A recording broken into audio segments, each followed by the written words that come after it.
नमस्कार बच्चों, कक्षा 10 की विज्ञान की पुस्तक में ये हमारा पार्ट 8 जीव विज्ञान का जीव जनन कैसे करते हैं ये चल रहा था। How to reproduce organism. तो इसमें मैं आपको कुछ पार्ट के महत्वपूर्ण जो बीच बीच में पार्ट के महत्वपूर्ण क्वेश्चन आंसर होते हैं, प्रश्नोत्तर होते हैं, वो आपको बताऊंगा आज की इस वीडियो में। ठीक है, तो यहाँ से देखते हैं डीएनए की प्रतिकृति बनाना जनन के लिए आवश्यक क्यों है। प्रतिकृति यानी डुप्लीकेशन यानी कि कॉपी होना उसका। तो डीएनए जैसा कि आप जानते हैं एक आनुवांशिक पदार्थ है जो आनुवांशिक लक्षणों को अपने जनकों से उनके संततियों तक जनन होने के पश्चात जो भी शिशु उनके जन्म लेते हैं उन तक जो है आनुवांशिक पदार्थों को जो है पहुंचाने का जो है ये काम करता है। डीएनए की फुल फॉर्म होती है D oxy ribose nucleic acid. ठीक है, तो इसकी प्रतिकृति यानी कि डुप्लीकेशन या कॉपी होना क्यों जो है जनन के लिए आवश्यक है, ये हमसे पूछा गया है। तो जनन प्रक्रिया में डीएनए प्रतिकृतिकरण यानी डुप्लीकेशन या कॉपिंग एक आवश्यक प्रक्रम है। इसके फलस्वरूप जीवधारी की संरचना जो है निश्चित बनी रहती है, जिसके कारण जीवधारी अपने सूक्ष्मावास के अनुरूप बना रहता है।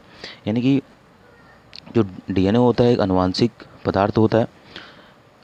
जनन प्रक्रिया में जब जनन प्रक्रिया होती है, यानी कि जब युग्मनज के निर्माण से पहले, तो उसमें जो डीएनए होता है मात्र कोशिकाओं का यानी कि जनकों का, तो उसमें जो उनके डीएनए होते हैं दोनों के ही डीएनए माता और पिता के दोनों के ही डीएनए की जो है कॉपी होती है, यानी कि डुप्लीकेशन होता है जिसको हम कहते हैं।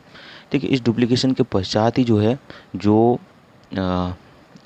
आवश्यक सूचनाएं होती हैं वो गुणसूत्रों में उपस्थित जीन्स के द्वारा, जो गुणसूत्र होते हैं उनमें उपस्थित जीन्स के द्वारा जो आनुवांशिक ये सूचनाएं होती हैं, ये आनुवांशिक सूचनाएं डीएनए पर जो प्रोटीन होता है उसके कारण से आनुवांशिक होती है, यानी कि अगली पीढ़ी में पहुंचती हैं। तो इनके डुप्लीकेशन के कारण जब युग्मनज बनता है, ठीक है, यानी कि जायगोट बनता है, तो इनकी जो लक्षण होते हैं, जो मतलब नई पीढ़ी के जो लक्षण होंगे वो अपने जनक के समान जो है इसी कारण से होते हैं।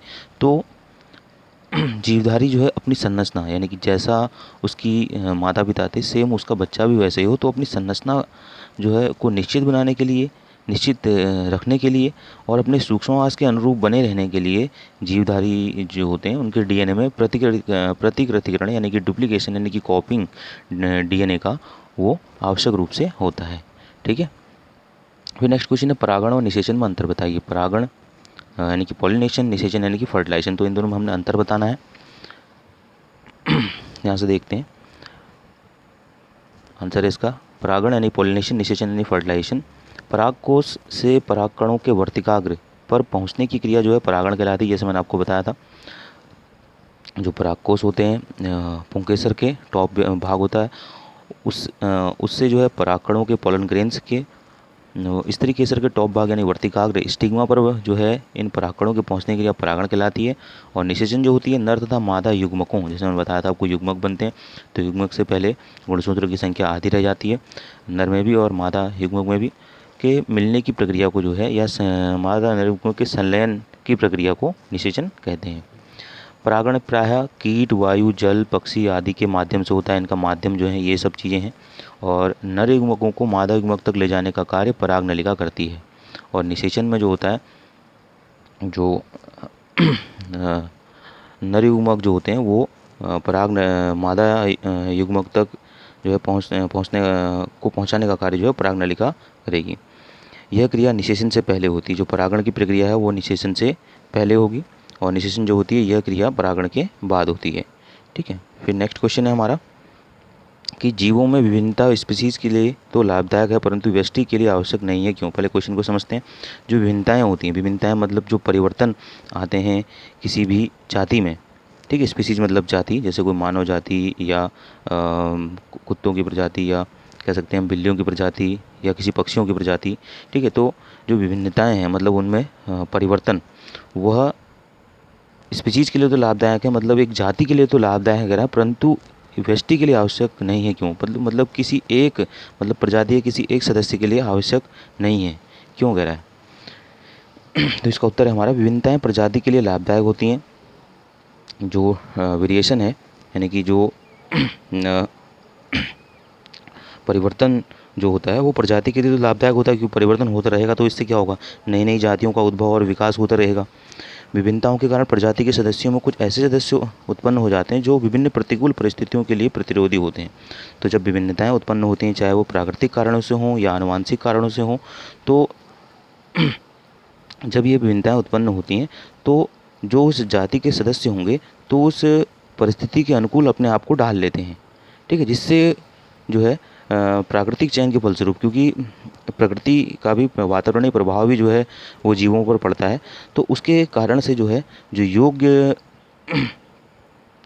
सदस्य होंगे उस जाति के, वो जीवित रहते हैं। जब जो है विभिन्नताएं किसी प्रजाति, जैसे कि मनुष्य जाति की बात करें, उसमें अगर परिवर्तन लगातार होते हैं, जैसे आपको बताइए मनुष्य का जो विकास है वो एप यानी कि बंदरों से हुआ है आदिकाल से, जैसा कि हम सुनते आ रहे हैं, और धीरे धीरे जो है मनुष्य जाति का उद्भव हुआ है।